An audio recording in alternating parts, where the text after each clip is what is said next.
The U.S. has launched several strikes against Islamic State militants in Nigeria. In a post on Truth Social, President Donald Trump said he had ordered the deadly attacks against the armed groups after accusing them of persecuting Christians.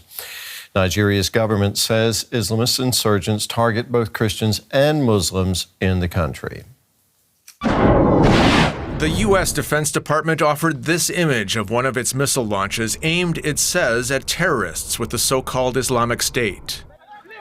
This unverified video purports to show one of the target locations, in the region where a small but growing segment of militants called Lakurawa is partly based.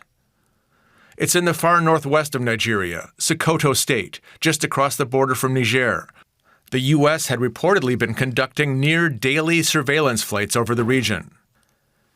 U.S. President Trump announced the strikes on his social media feed, saying the U.S. hit terrorists who had viciously killed primarily innocent Christians. Nigeria's foreign ministry confirmed the strikes, adding it was cooperating with the U.S. Reaction on the streets, mixed.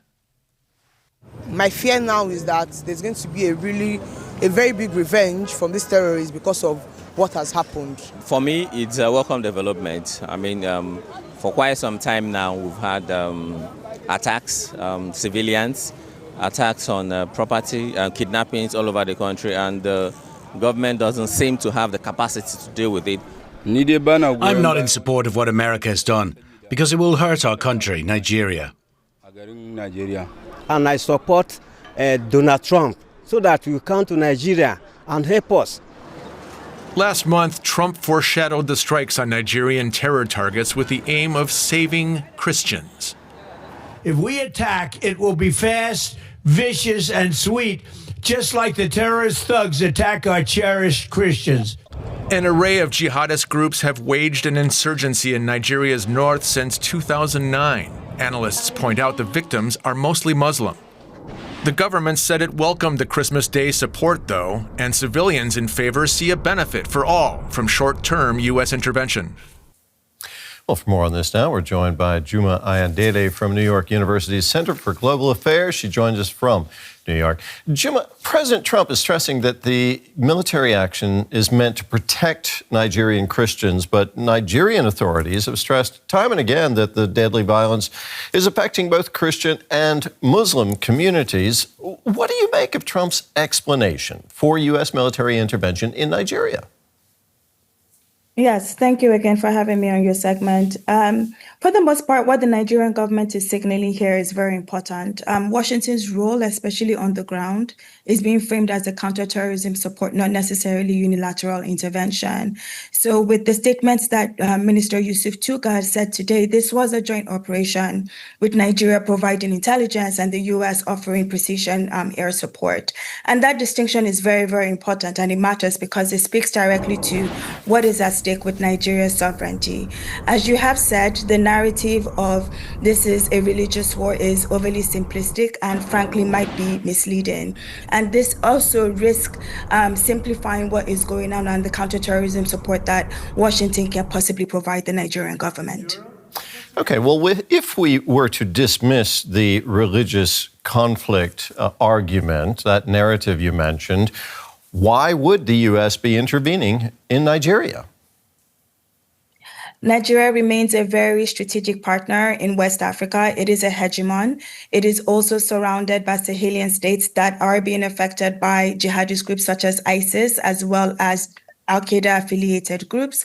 And if you do have the support of Nigeria, you have mostly the support of 54 African countries. So it is an important partner when we think about U.S. trade, when we think about the role that it plays regionally, when we think about the role it plays internationally. And if this partnership is successful, then it has regional interventions and implications for not just West Africa, but counterterrorism in Africa as a whole. Now, Nigeria's foreign minister has signaled that there might be more strikes to come. Do you expect the U.S. to continue its intervention against terrorist networks in Nigeria? Yes, I think it's going to depend on how Washington assesses the evolving threat environment. And I would also say whether Nigeria requires continued support from the US. With both statements from both countries, this has not been described as a one-off intervention or campaign, but it's not also being framed by both administrations as being open-ended. So I believe what we are likely to see is selective intelligence-driven cooperation between both countries, not necessarily US kinetic engagement. So Nigeria, from what I've heard and from the people that I have spoken to, wants flexibility, especially when it comes to high-end capabilities when necessary, but they also want to maintain their operational control. So any future strikes would follow this model that we have seen as at yesterday. So, Juma, do you think this kind of international intervention then will improve the security situation in Nigeria moving forward? That's a challenging one because we do know that international intervention can be tactically effective, especially in the short term. So when we see precision attacks that happened last night, we can see how it can disrupt leadership of ISIS-affiliated groups or Al-Qaeda-affiliated groups, can degrade their capabilities and can even buy the military time. But for the most part, with what we have seen with counterterrorism efforts, we know that these are not solutions on their own. When we think about long-term security in Nigeria, it's going to depend on local governance, state presence, economic opportunities, and really rebuilding that trust between civilians and security forces. Without any of this, I do believe that the military gains might be in vain and won't hold, and external partners like the US can support, but ultimately stability has to be built within from Nigeria. Juma, thank you very much for your insights there. That was Juma Ayandele from New York University, an Africa security policy analyst. And I asked Auwal Musa Rafsanjani, head of the Civil Society Legislative Advocacy Center in Abuja, what he makes of the U.S. carrying out strikes inside Nigeria. Well, I think Nigerians are frustrated that in the last 15 years, lives and lives have not been taken serious. The protection of lives of Nigerians has been like more of a joke, and Nigerians are tired and frustrated. Every day they wake up to hear hundreds of people being killed, properties destroyed, and the people that are perpetrating these atrocities are going around doing their own thing without any effort from government to deal with them decisively. Of recent, they are on social media having even live chats, and government is not able to trace them. Government is not able to arrest them, and that's really, frustrated many Nigerians, and they are welcoming any intervention that may help deal with this.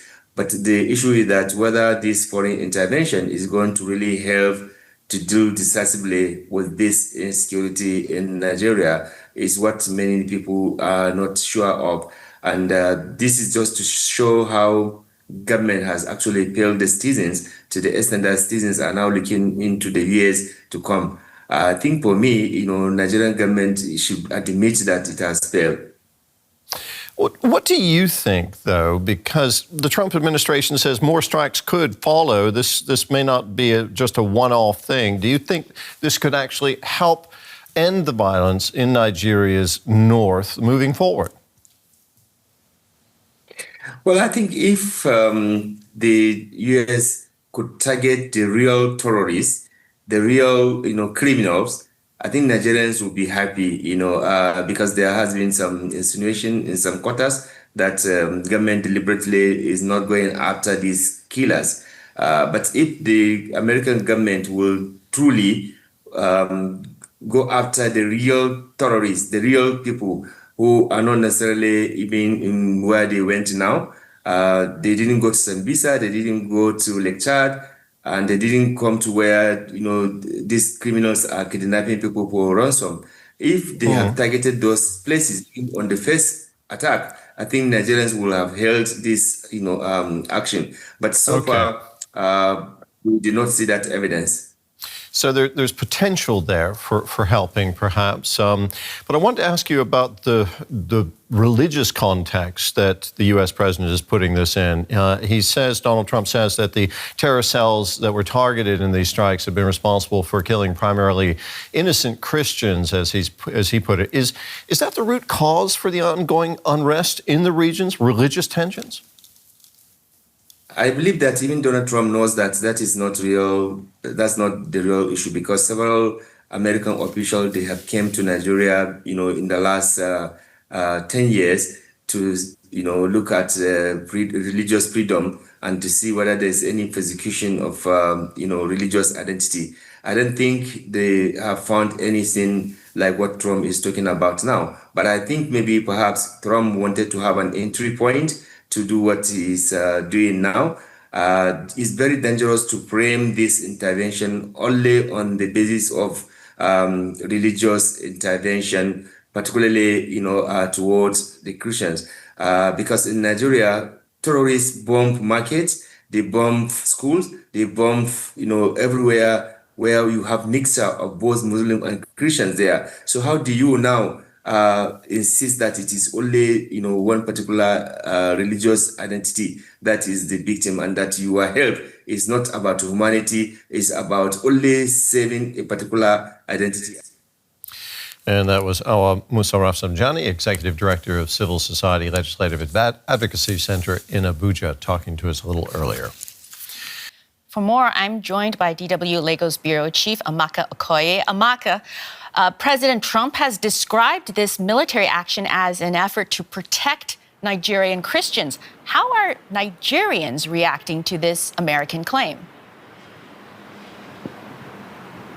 Melissa, I think that's a very interesting question that you've asked there. Across boards, there are different reactions. But I would say that Trump has more fans now in Nigeria, especially after the strike. A lot of people are saying, oh, this is a welcome development. Even when we listened to radio today, call-ins, different people calling in and saying, oh, yes, at least we have seen some sort of action after all. But of course, the Nigerian government is clear in saying, this is not anything to do with religion. This is trying to take away, the bandits, the terrorists who have been, attacking Christians, Muslims across board. So yes, Nigerians are saying, this is a welcoming development. This is good news, but let's see what is going to happen, because at the back of that is also the fear that the way that Trump is framing it as a way to protect Christians, that this could potentially put Christians, in more dangers, especially those who are in the northern part, because this can even lead to a renewed religious tension because of the way that he has framed it. And I think that's why it's important,